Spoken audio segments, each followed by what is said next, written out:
For 2 years, with the support of a coalition of more than 50 partners led by the United States, the people of Ukraine have remained unflinching against an adversary bent on their destruction.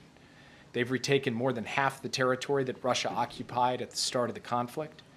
They've repulsed Russia's attempts to take large swaths of Ukrainian territory, now 2 winters in a row. They've severely degraded Russia's Black Sea fleet, but they need our continued support, and they need it urgently. When Russian troops advance and its guns fire, Ukraine does not have enough ammunition to fire back. That's costing terrain, it's costing lives, and it's costing us, the United States and the NATO alliance, strategically.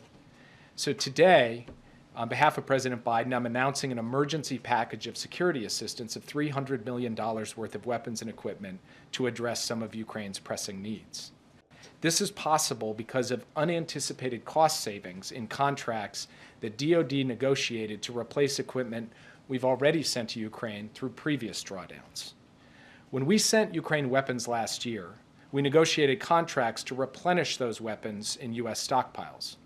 We budgeted the full amount of appropriated funds for those contracts.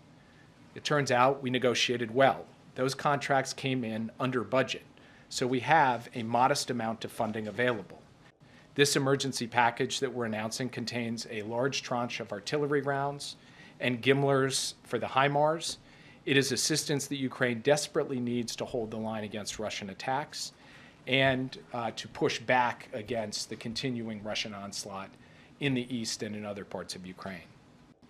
This ammunition will keep Ukraine's guns firing for a period, but only a short period. It is nowhere near enough to meet Ukraine's battlefield needs, and it will not prevent Ukraine from running out of ammunition in the weeks to come.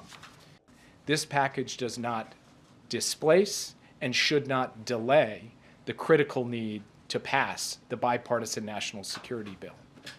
As you all know, we've said repeatedly here in the briefing room, and President Biden said it to the entire nation in the State of the Union last week, that we cannot provide ongoing assistance to Ukraine without significantly impacting our military readiness absent congressional action. That remains the case despite this modest amount of cost savings that we are putting to use on an urgent basis. Congress must act. The House of Representatives must pass the bipartisan national security supplemental as soon as possible. Aid shipment is going to last? Are we talking weeks, months? Do you have any idea how long it can Absolutely not months, weeks, maybe even just a couple of weeks. It's not going to be for a long time, and that's why we so urgently need them to act on the supplemental. Yeah. I'll let you guys go. More on Poland.